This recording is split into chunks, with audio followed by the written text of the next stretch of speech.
Bueno, comenzamos la segunda mesa de debate con la que cerraremos la parte médica, por así decirlo, de esta reunión.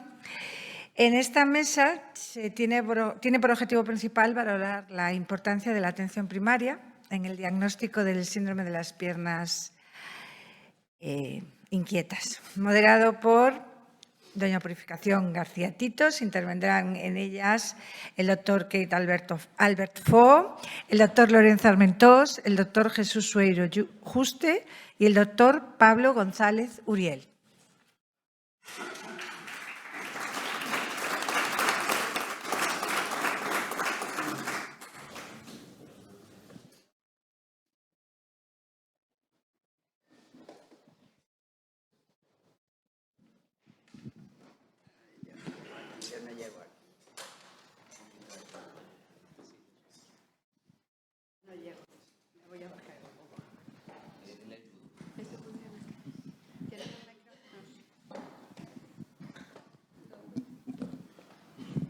Hola, buenas tardes. Ya nos hemos visto en otras cosas ahora, pero vamos a entrar en esta segunda y última actividad relacionada con lo que es el síndrome de piernas inquietas, enfermedad de Willis-Egbon.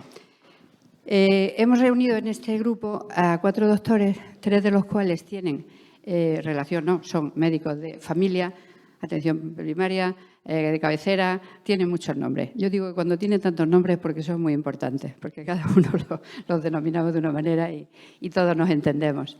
Y a un especialista, a un neurofisiólogo, el doctor Pablo González, porque lo que pretendemos es establecer entre ellos... Me voy a caer. No puedo. Perdón. Yo quiero establecer entre ustedes un diálogo que sea enriquecedor en el sentido de los médicos de atención primaria para nosotros son fundamentales. Esto ya lo hemos dicho muchas veces, es nuestra puerta de entrada, el primer contacto que tiene cualquier persona que se siente mal, que no sabe lo que le pasa. Yo quiero reconocer y transmitirles que somos conscientes de que ustedes tienen una carga de trabajo tremenda. Leemos continuamente, no hay más que estar un poco en la prensa y en sus comunicados, la dificultad que tienen ustedes para poder atender a tantos pacientes en la atención primaria. Y ese es, supongo, un problema también que puede incidir en lo que vamos a hablar. Aún así, reconocemos su esfuerzo, les apoyamos en sus reivindicaciones y, en ese sentido, pues tenemos a la vez que ser un poco exigentes, o sea, pedirles esta idea que quiero transmitirles de que necesitamos tanto de ustedes porque la mayoría de las personas tienen que pasar primeramente por atención primaria. Entonces, yo sí me gustaría que esta mesa, pienso yo que tendría que ser bastante interactiva entre ustedes. Yo tengo muchas preguntas, pero no sé si se trata de preguntar y que ustedes contesten. Para mí, fundamentalmente, es, primero, saber si ustedes, en general, recuerdan en su carrera, cuando estudiaron los médicos de atención primaria, si en esos temarios, en esos estudios, aparecía el síndrome de pierna inquieta o es algo que han tenido que aprender posteriormente.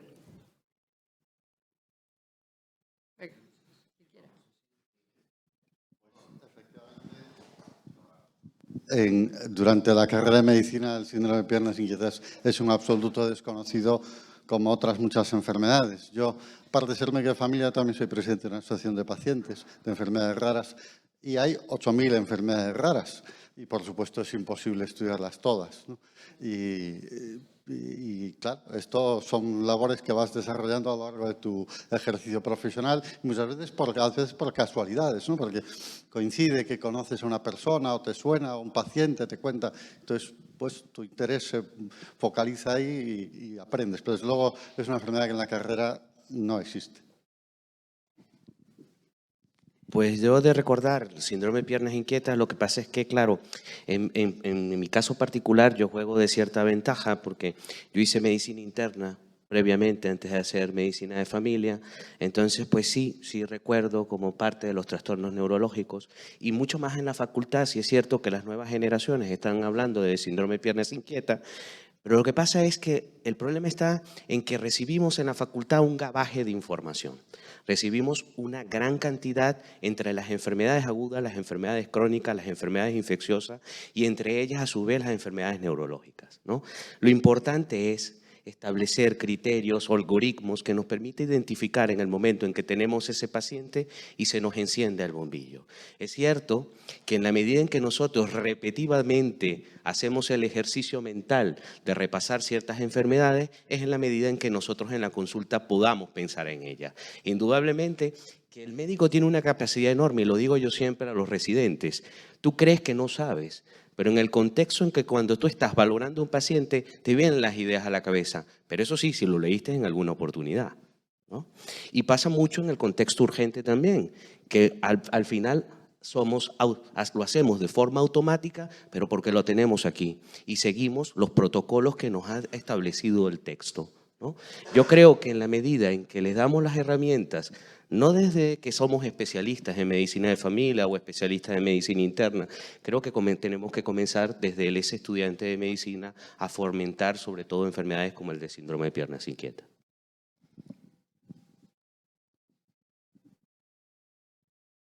No sé si... Bien, buenas tardes a todos y gracias por tener esta oportunidad de estar hablando de un problema como el síndrome de piernas inquietas y dar la importancia a la atención primaria en la posibilidad que tiene tanto de diagnóstico, de seguimiento y de acompañamiento de este tipo de pacientes.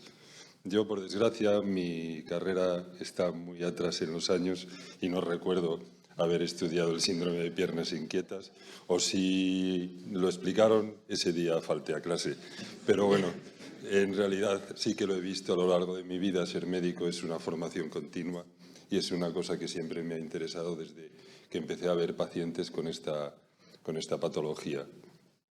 Yo creo que es muy importante el papel que jugáis las asociaciones de poner en el nivel que corresponde determinadas enfermedades que a lo mejor no están en el que la administración lo coloca.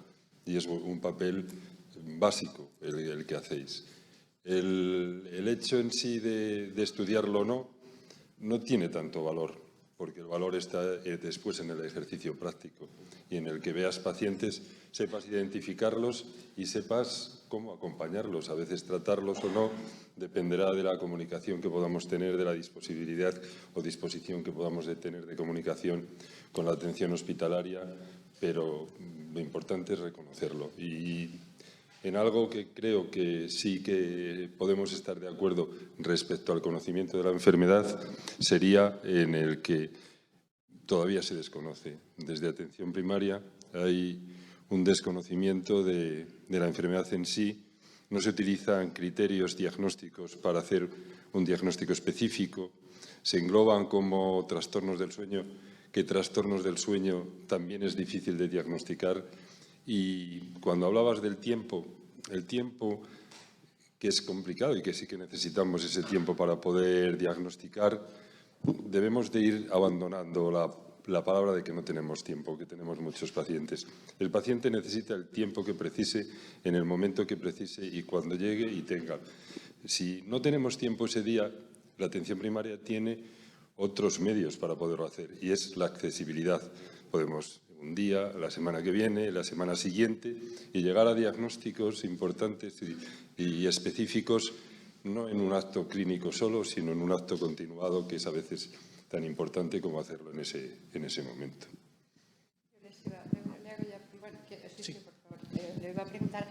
Quería hacer un comentario a la raíz de lo que han dicho ellos. No, es una lanza a favor de ellos en el sentido de que, a ver, yo lo veo desde la perspectiva del neurofisiólogo clínico que trabaja en unidades de sueño especializadas, ¿vale? La neurofisiología clínica, uno de sus 5 bloques temáticos es la medicina del sueño y los primeros que introdujeron en España la medicina del sueño fueron neurofisiólogos clínicos.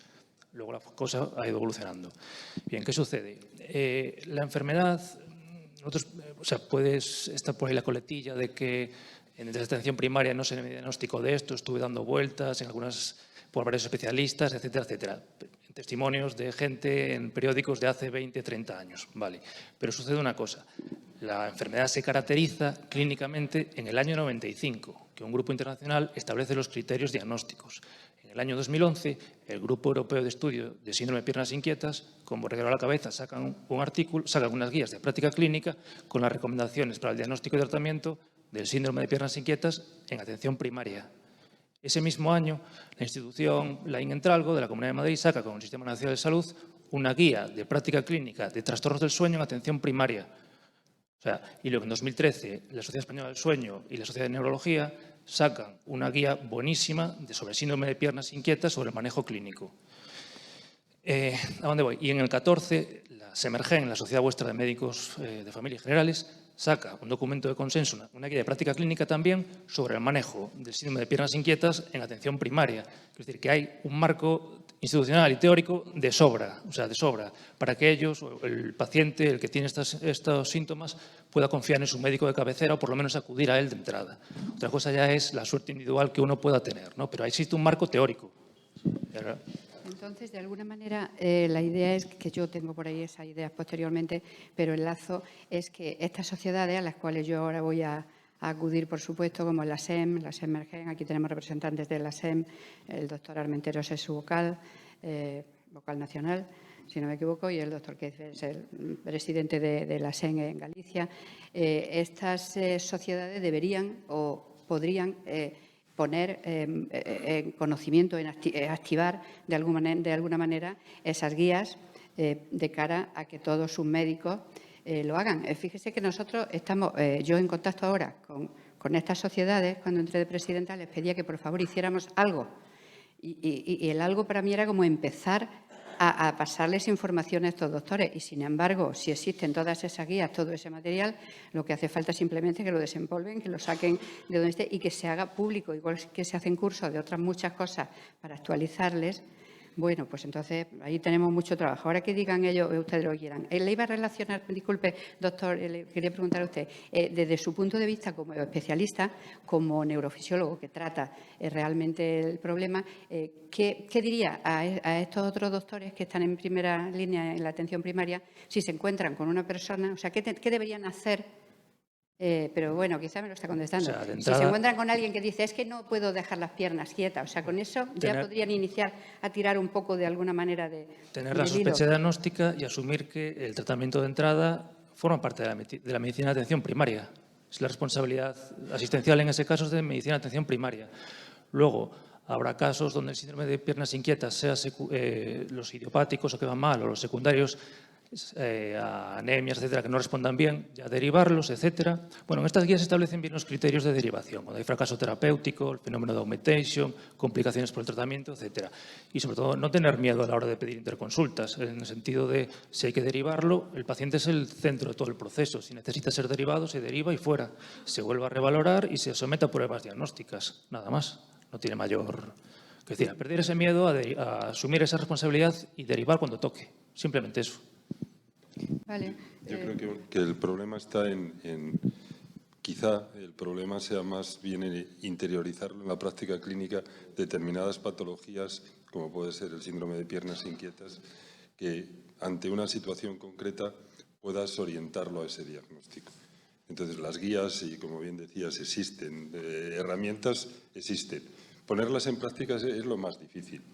Por eso hablaba de lo del tiempo. Debemos olvidar y no poner como excusa el tiempo en atención primaria porque debemos hacer aquello que debemos y en el momento que debemos y con el tiempo que sea necesario, de la forma que sea. Y estas herramientas sí que te aportan. Actualmente nadie puede negar que sea complejo hacer un diagnóstico de un síndrome de piernas inquietas. Quizá necesite una historia, una anamnesis o un tiempo para poder hacerlo. Y porque a veces no se consulta inicialmente por el síndrome de piernas inquietas. Hay otra serie de manifestaciones que pueden orientar, pero verdaderamente interiorizar en esto y en otras patologías la posibilidad de ese diagnóstico. Que eso quizá es lo que nos falta. Hay que pensar también que la atención primaria es muy heterogénea. No se puede comparar la medicina en una ciudad con 60 pacientes y 2 minutos por paciente, a una medicina rural en la que puedes estar más aislado pero tienes más tiempo. Entonces hay que hacer ese equilibrio. Y si no tenemos ese equilibrio, tenemos que buscar herramientas que nos compensen. Entonces, posiblemente ahora tengamos a nuestra disposición elementos de tecnología que te permitan, a través de una anamnesis y una serie de respuestas y preguntas y respuestas, un algoritmo que te permita hacer un diagnóstico más sencillo y evitar ese tiempo que a lo mejor no tienes. Y eso es algo que yo creo que es una línea de trabajo. Las herramientas las tenemos, la intención también la tenemos de introducirlo en nuestra práctica clínica, pues vamos a hacerlo que esto sea ágil. Y a partir de un síntoma, a través de nuestra historia clínica, podamos algoritmizar una serie de preguntas que sean mucho más rápidas, algunas que capture desde la propia historia clínica a través de herramientas de inteligencia artificial y que podamos hacer ese diagnóstico mucho más sencillo y mucho más rápido. Yo creo que es una de las vías a trabajar no solamente entre nosotros, sino con el resto de sociedades. ¿Y quién debería hacer eso, doctor? Porque en teoría enumeramos las cosas, pero aquí lo bueno es poder decir, y eso se podría implementar a través de las sociedades médicas. ¿Quién debería encargarse de esos? Y la administración. Nosotros no tenemos capacidad de poder trabajar con una historia clínica, pero sí decirle en determinados, no solamente en esta patología, sino en todas las patologías donde se pueda aplicar elementos de inteligencia artificial. Y no estoy hablando de una fantasía, estoy hablando de una realidad. Entonces, a través de esta posibilidad podemos ver en un determinado paciente qué diagnósticos, qué pruebas, qué ha hecho a lo largo de su historia clínica y aquello que nos falte, o bien hacerle nosotros esas preguntas de una forma arreglada en un algoritmo diagnóstico, como se puede hacer en cualquier guía, pero que lo tengamos a nuestro alcance en una mirada del ordenador y en una serie de puntuaje que podamos hacerlo y sea mucho más rápido ese diagnóstico. Yo voy mucho más allá, ¿no? La gran ventaja que tiene nosotros, yo creo que somos privilegiados en la atención primaria, porque aparte de ser el pilar fundamental de atención médica de nuestros pacientes, somos los que generamos mejor rapport, más confianza. Cuando logramos establecer una buena conexión con nuestro médico, tenemos la confianza de contar algo que nos pasa, pero que no sabemos qué es lo que nos pasa. Entonces, nosotros tenemos, cuando generamos esa confianza con el paciente muchas veces hay infradiagnósticos porque no saben describir qué es lo que le sucede. Pero cuando logran esa conexión con su médico, eres capaz de decir, pues mira, me pasa algo raro en las piernas. Siento como un cosquilleo, pero es algo que no sé qué tiene, ¿no? Entonces allí tiene que encenderte de alguna forma el bombillo de decir, vamos a buscar por allí, ¿no? El médico a veces en atención primaria es cierto que en el momento no tenemos la respuesta e inclusive somos buenos curando, escuchando. Hay que escuchar, hay que sentarse y hay que buscar el tiempo. Yo tengo la fortuna de trabajar en un medio rural, pero yo creo que yo estoy haciendo las cosas mal porque a pesar de tener un cupo de 1.200, veo 45 pacientes al día. Vale, de las cuales yo digo que estoy haciendo las cosas mal, es porque repetidamente vienen y yo les puedo decir honestamente que 25% de ellos vienen a la consulta no buscando fármacos, vienen buscando es hablar. Y finalmente, escucharnos tanto el lenguaje verbal como no verbal, porque ellos son capaces de interpretar su patología con verme en mi cara. Imagínense el grado de conexión que llegamos. Ellos lo que quieren saber es generar ese eslabón de confianza. Yo creo que eso es primordial. Luego, más allá de tener algoritmos, sí, hay que tenerlo. Tienen que facilitarnos el trabajo. Aparte del mogollón de enfermedades que tenemos que facilitarlo. La inteligencia artificial es una. Los algoritmos que usamos en la práctica clínica, ¿por qué los utilizamos? Porque nos facilita. ¿Tiene este síntoma? Paso al siguiente eslabón. ¿No lo tiene? Lo paso por la otra flechita, ¿no? Al final esos algoritmos lo que nos permiten es rápidamente llegar a un diagnóstico y aplicar una terapéutica, ¿no? Pero yo me voy más a esa labor de conexión con nuestros pacientes, que es lo que ha caracterizado la atención primaria y lo que nos ha caracterizado sobre todo de lograr un mejor diagnóstico y optimizar el tratamiento. Sí, yo creo que el tiempo es una herramienta fundamental. De hecho, todos recordamos que la plataforma reivindicativa de la atención primaria en los años 2000 se llamaba la plataforma 10 minutos, ¿no? Siempre reivindicábamos los 10 minutos por consulta. Jamás reivindicamos ni privilegios, ni salarios, ni nada. reivindicamos siempre tiempo, ¿no? Y el tiempo también tiene mucho que ver con la medicina de familia. Es la única especialidad en la que no podemos decir esto no es cosa mía, ¿no? Yo mando a un paciente al cardiólogo por un dolor torácico y dice, esto no es mío, ¿no? No es del corazón, no es mío, ¿no? Pero nosotros tenemos que... No podemos decir esto no es mío, todo es nuestro, ¿no? Y claro, la gente de la consulta nos viene con muchas demandas, ¿no? Es rarísimo el paciente, la paciente que viene a la consulta con un motivo de consulta, ¿no? Vienen con muchos motivos de consulta. Y yo, un poco también pensando por qué, si la incidencia de síndrome de piernas inquietas está grave, está en torno al 2-3%, eso querría decir que deberíamos tener un grupo de 1.200 como tenemos tú y yo, pues 25 personas y no las tenemos, ¿no? Y yo, claro, dándole vueltas, pienso, es que yo noto que los pacientes cuando llegan a la consulta te cuentan lo que le duele la rodilla, la fatiga que tienen, que están muy cansados, que no sé qué, tal. Y ya cuando se están levantando para ir, se dice, deme algo para dormir, que no duermo, ¿no? Digamos que el sueño es la retahíla final y lo dejamos pasar así, ¿no? Y yo creo que ahí... nos falta a nosotros y a los pacientes ese momento de reflexión para investigar más qué es lo que pasa con su sueño. No todo, la insomnio, Orfidal, fuera. No, ahí necesitamos dedicarle más tiempo y investigar por qué no duerme. A veces podrá ser por piernas inquietas y otras veces por otros motivos, ¿no? Pero ahí sí que nos falta ese... Por esa función que siempre lo deja el paciente para el final, ese tiempo destinado a investigar más el problema del sueño que tiene ese paciente. Eso me consta por los relatos que nos hacen algunos pacientes, que nos hacen algunos pacientes que dicen, es que yo lo que le digo, yo le pregunto, ¿pero qué le has dicho al médico? Que no puedo dormir. Y digo, bueno, pero si le has dicho no puedo dormir, deme algo. Pues es posible que el médico tuviera 3 minutos contigo y te haya dado algo para dormir. Si el médico, lo que decíamos, no ha hecho preguntas, pero sobre todo creo que los pacientes tenemos mucha culpa. No somos correctos, no somos capaces de describir lo que realmente nos pasa, nuestros síntomas. Mezclamos las cosas y lo que dice usted. Suelto 3 cosas y al final digo, y además no duermo, claro. Pero si voy por un problema, como nos pasa con tantos pacientes que dicen, es que me despachó con un... bueno, pues es que eres nervioso, pues es que relájate, pues esto lo tienes en la cabeza. Me tengo escrita así frase de alguna persona. Pero claro, yo le decía, pero tú explícale lo que te pasa. O sea, tú sabes por qué no duermes. El médico no lo sabe si no se lo explica, a no ser que tenga media hora para hacer. Entonces, eso es muy importante, ¿no? La manera en que los pacientes debemos describir que lo que me pasa es que las piernas no me dejan dormir, no es que no duermo. Eso hay que educar ahí también al paciente mucho, ¿verdad? Y luego que el paciente tiene mucha información. Claro. Google, ChatGPT, ¿no? Todo, tiene todas las herramientas. Entonces también desde el punto de vista médico hay que tener la humildad de escuchar. Doctor, yo creo que lo que yo metí en ChatGPT me daba para síndrome de piernas inquietas. Doctor, a veces no es ChatGPT, que podría ser decir, bueno, es que a veces nos dicen, yo le he dicho que la asociación, yo le digo, dile, si te he dicho que has oído, claro, que has leído en la asociación que existe eso, o sea, que incluso deben hacer referencia a cosas, que han leído, que son más fiables, quiero decir. Tú tienes que tener la humildad de decir, oye, puede ser, dame, ¿qué información? ¿Por qué dices eso, no? Y reorganizas tu historia clínica. ¿Por qué no?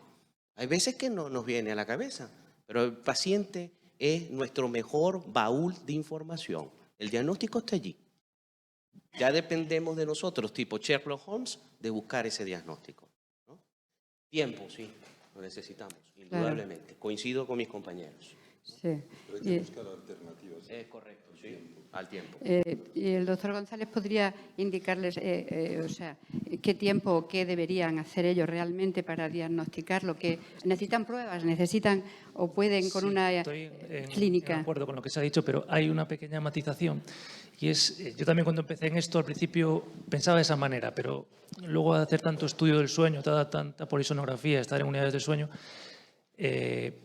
durante el sueño pasan muchas cosas y, por desgracia, como los pacientes no lo podemos contar porque no somos conscientes de lo que pasa durante el sueño.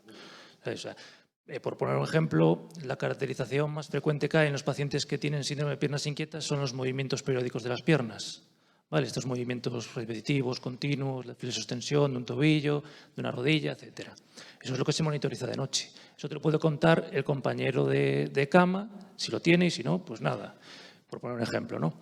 ¿Qué pasa con estas cosas? Fragmentan el sueño, hacen que el sueño sea más superficial, un sueño de peor calidad, y el paciente durante el día lo que tendrá será somnolencia diurna.